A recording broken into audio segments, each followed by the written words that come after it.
Greetings and happy Stranger Things Day. I just got back from doing a somewhat impromptu cosplay photo shoot of myself, just myself in the woods, of Nancy Wheeler from season 1. I'm obviously still wearing part of the costume, and I'm gonna react now to the Welcome to California trailer that was dropped this morning. So let's just go ahead and dive right in.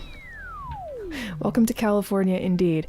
I like that this trailer doesn't really stray from this group. Like in the Creel House trailer, if you can call it a trailer, it really was very much about Hawkins. You got just them. It's just the Byers and 11. There's no, we get the one shot of Mike, but otherwise we're sticking with this one group and one group only.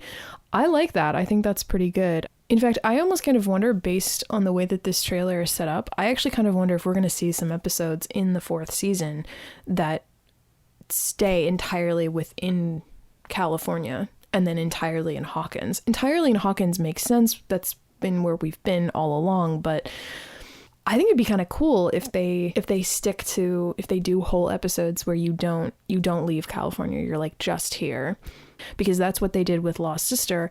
And as I will be discussing a lot when I review that episode, that's one of the things I think that makes that episode so very hated. There is no other episode like it before or since where you are with just one person, one character, and you don't cut away to other groups. I kind of wonder if, despite the backlash that got, if they'll actually do that again.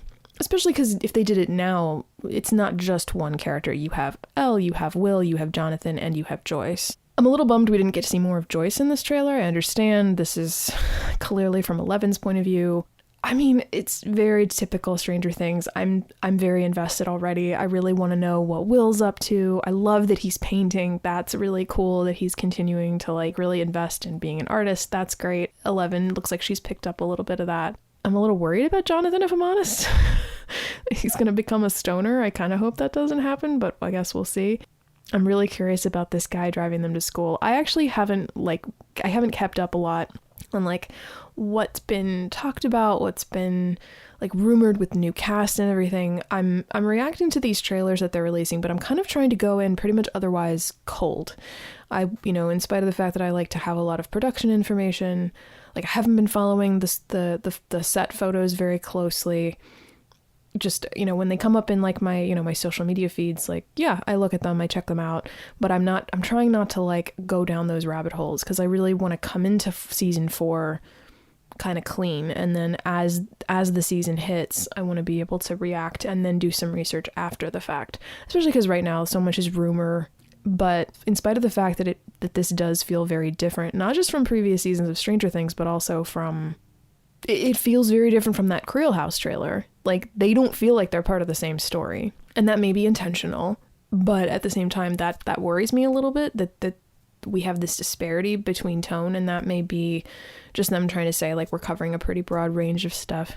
At the same time, I don't want to judge that too quickly, because this is just a trailer. One of my biggest gripes with season 3 was that the color palette was so different. I know I've mentioned that at least a couple times in at least the episodes that have been released of the podcast so far, but this doesn't feel like glitzy 80s glam the way that Starcourt Mall kind of bled into the whole show. It's definitely not a New England town, but it's a lot of earth tones, it's a lot of browns, and it still feels very 80s without, I think, being too over the top. The show itself could prove to be very different, but just aesthetically, I like what I'm seeing here. This feels more like Stranger Things to me. I'm curious to know too, how did they end up in California and why?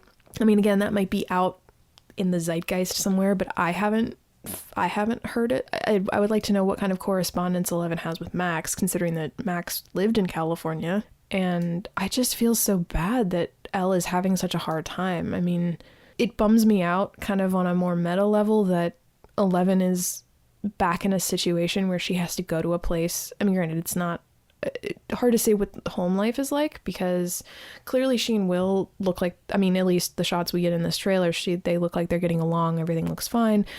But the fact that she has to go to school and people are clearly mean to her every day, it's better than the lab, But it's still, it's kind of, we've said a number of times, like, can Will just catch a break? I kind of hope that 11 could catch a break. Like, wow, she finally gets a chance to go be a regular kid, and unfortunately she's also getting some of the downsides of being a regular kid. That's kind of a bummer. I am really excited that there's going to clearly be some stuff at a roller rink because I love roller skating. I love roller rinks. I kind of wish in all the 80s nostalgia that more roller rinks had like come back into popularity, that there were more of them around because I love skating. So I'm excited to see like what happens at the roller rink. I hope it doesn't get busted up.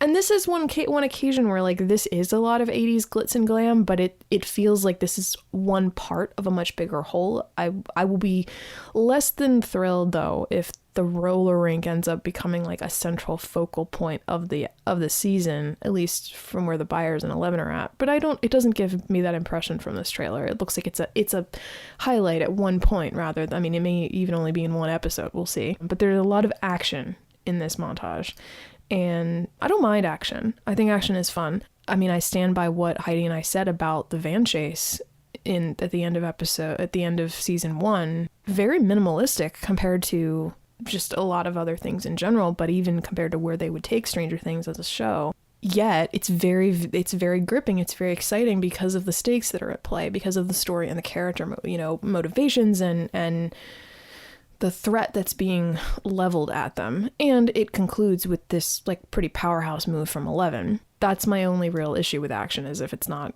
motivated or organic. So I'm hoping that this is all that way. It looks pretty good. I'm down, and yeah, best spring break ever. So it's having the desired effect, I think. I'm intrigued, I'm interested, I'm very excited to see these characters again. The slight twinge of frustration that it's evoking in that, like, oh, we're not seeing enough of Joyce, we're not seeing enough of Will. That's a feature, not a bug. I think that's a case of like, oh, I'm ready to catch back up with Will, I'm ready to catch back up with Joyce. I can't wait to see like how they're doing and what they're up to. Really hoping we get to see that Will has a whole like bunch of new art nerd friends. He's in a new D&D campaign, maybe he's DMing now, and that, Joyce has got a great new job. She's, maybe she has a job where she's making a little bit more money, so they're not having to strain quite so much. I think this is a pretty great trailer. It definitely left me wanting a lot more. Yeah, I'm excited. I didn't expect to be this excited about season 4, because as I've alluded to, season 3 left kind of left a bit of a bittersweet sort of reaction, a bitter taste, and I was kind of alone in that. Heidi and I Heidi was even a little bit more positive than I was, but we agreed about a lot of the things that we didn't care for in season 3. So I was conflicted because they said there was going to be they said season 3 was going to be the last one, and then they turned around and said, no, we're going to do some more. There was an article that was released in Screen Rant, I believe sometime last year. I'll put the link to that in the show notes as well, and in the description. Them having to slow down for COVID, Sean Levy and the Duffers, they reevaluated where they were headed with this show.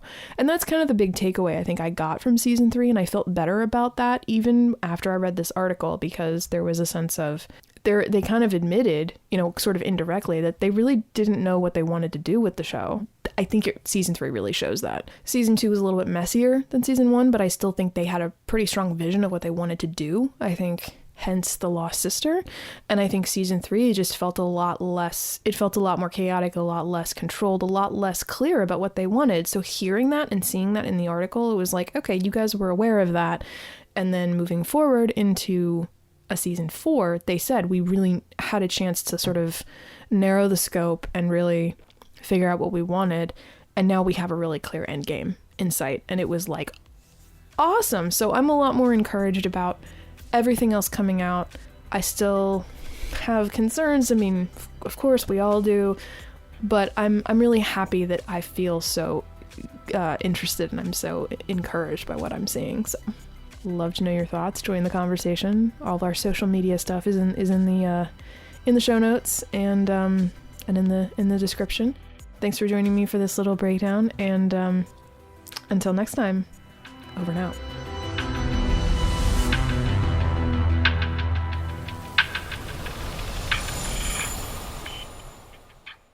them trying to say like we're covering a pretty broad range of stuff. Hello, neighbor dogs.